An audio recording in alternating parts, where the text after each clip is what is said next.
Hi everyone, this is Legendary. I'm back again with more. This time I'm going to be doing another Beyblade Burst video. This is going to be on Beyblade Burst Surge.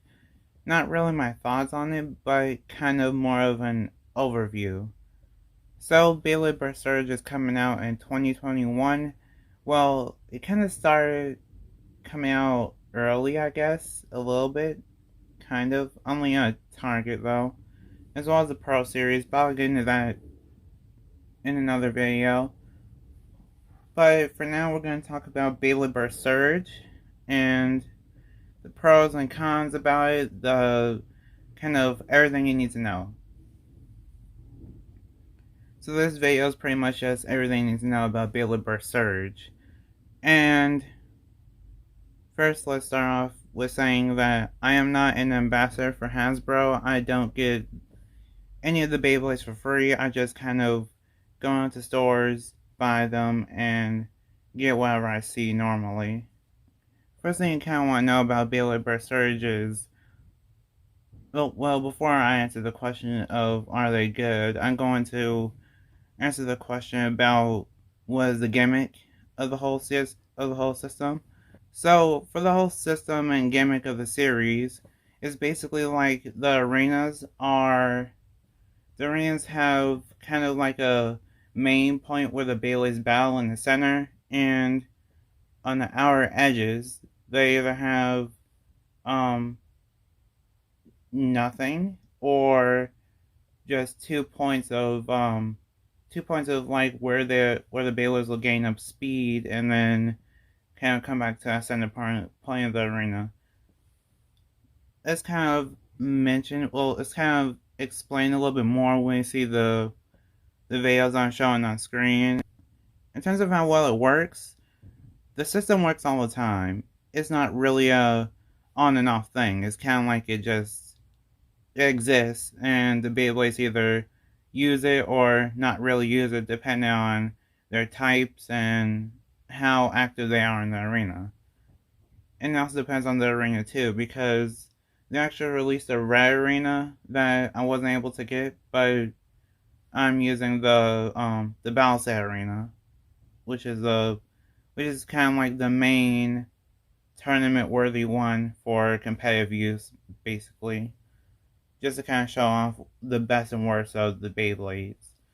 So that's the main thing. That's the whole gimmick. Another gimmick is that the Beyblades are taller. So for this season, they're really having the Beyblades become taller, and it's not really a good thing. You can kind of tell that the Beyblades will kind of go off balance or kind of sometimes run around the arena even though you launch them regularly. And it doesn't always end up perfectly well. So that's kind of like a con to it a bit, but the tips are taller, and for the Japanese Beyblades that are currently coming out for Takara Tomy, for those versions, they're starting to have taller tips, so we're kind of just getting the same treatment but earlier for this system. And another thing to note is that even though the Beyblades seem to tip over a bit, it mostly just messes with their stamina. The stamina isn't really as good as it could be, but you could kind of get used to it over time, I think. Like over time you just kind of get used to it. It's kind of like a shock in the beginning kind of thing, and then after a while you just kind of think, oh well, this baby was tipping over while this other one isn't, and then just move on. For the other gimmick is basically that they have Speed Storm Metal. Well, the whole system is called Speed Storm, and the metal part basically comes in where the tips are actually they have metal on them, which makes them heavier, and it doesn't really affect the balance, but it affects the weight. It makes the Beyblades heavier, and I'm not sure about this part. Correct me if I'm well. I guess some people in the comments could correct me if I'm wrong, but the stamina seems to be kind of indirectly affected too somehow. It feels like just how tall the Beyblades are with kind of mixed in with the metal, kind of makes it a little bit, will have less stamina. So it's kind of like you're trading in stamina for more weight, and that just makes the Beyblade scene a little bit more competitive. So that's a little thing to note. In terms of how well they do against their Japanese counterparts, they hold up well. They burst a lot, they run out of stamina, and sometimes they do kind of do better than the Japanese counterparts. Sometimes they do better than the Takara Tomy or Japanese versions, but for the Beyblades I have now, yeah, they're not beating anything that's from Japan from the Beyblades I do have. I do have one little concern. Well, it's kind of a big concern if you're worried about how nice the Beyblades will look afterwards. The more that you use these Beyblades, it feels like in the regular arena you'll end up seeing more scratches. Like I know that after I did one battle, there was some scratches on the Hyperion layer. Hyperion is a red and gold Beyblade, if you didn't know. So Hyperion is kind of scratched up and beat up because of just the disc on the Beyblade that I was battling. So kind of keep that in mind that sometimes the Beyblades will be a little bit beat up after battles just because of the kind of the height difference, I guess. Well, not really height difference. It's kind of like the Beyblades will tip over and then sometimes they'll hit the disc of the other Beyblade that might be unprotected, and just kind of beware of that. Basically, it's the same problem with Beyblade Burst Rise Beyblades and how they don't have protection for the tattoos, and the tattooing will just wear off. So yeah, the printing will wear off over time, I think, as well as the layer being a little bit beat up. And for anything else to kind of mention, I guess in terms of bursting, let's talk about how well they burst. Well, how much they burst. For the most part, the Beyblades don't really burst too often, and you can't really see how well a Beyblade performs. Well, in order to figure out how well a Beyblade performs, you don't really focus on the bursting aspect too much because most of them just don't burst at all.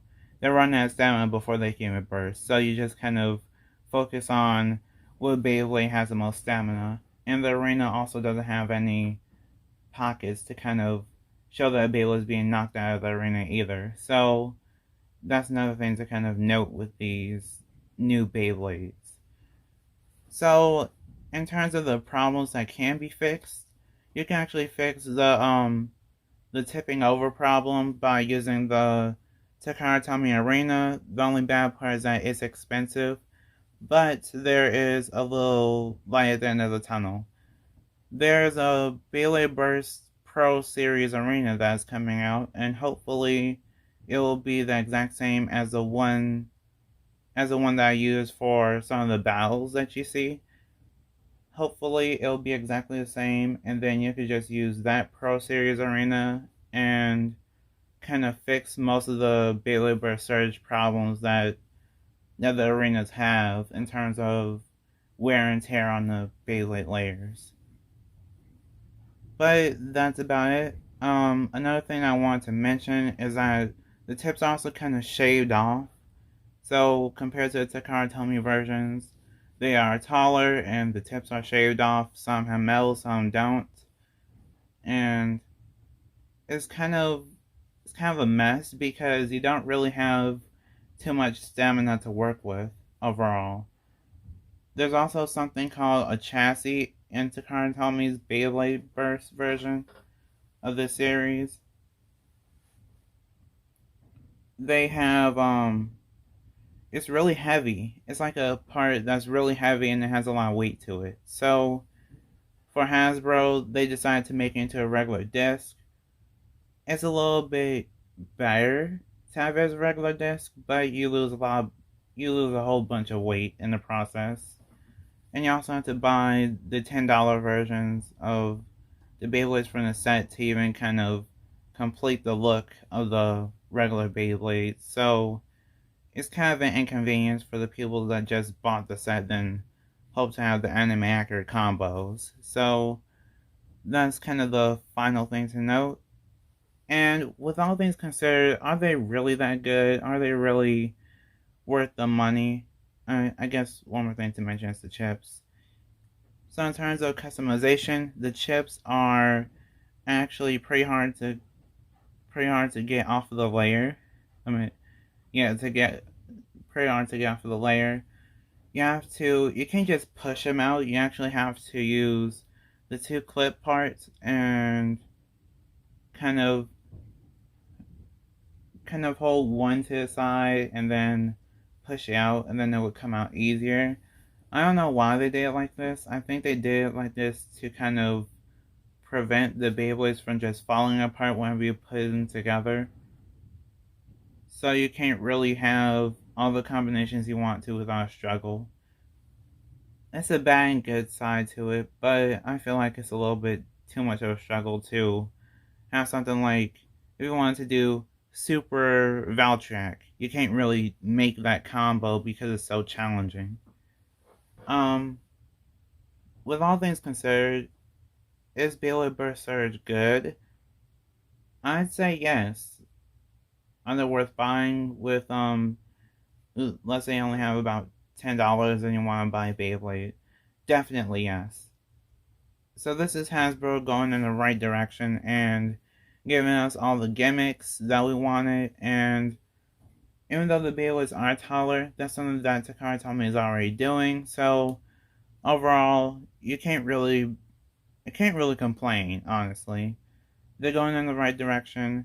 They're basically doing what we wanted them to do, and that's something that I'm happy with. Sure, it has flaws and everything, but nothing is perfect. So, overall, I recommend Beyblade Burst Surge for this year. Well, for this upcoming year. I recommend Beyblade Burst Surge. And I also recommend kind of either Takara Tomy Arena or the Pro Series Arena. I will get back to the Pro Series Arena thing in my video on the Pro Series Arena whenever I get it. So, yeah, that's about it. Like if you want, share if you want, and subscribe to become a legend in the making. See you next time, bye, and we are proven to be legendary. Stay legendary.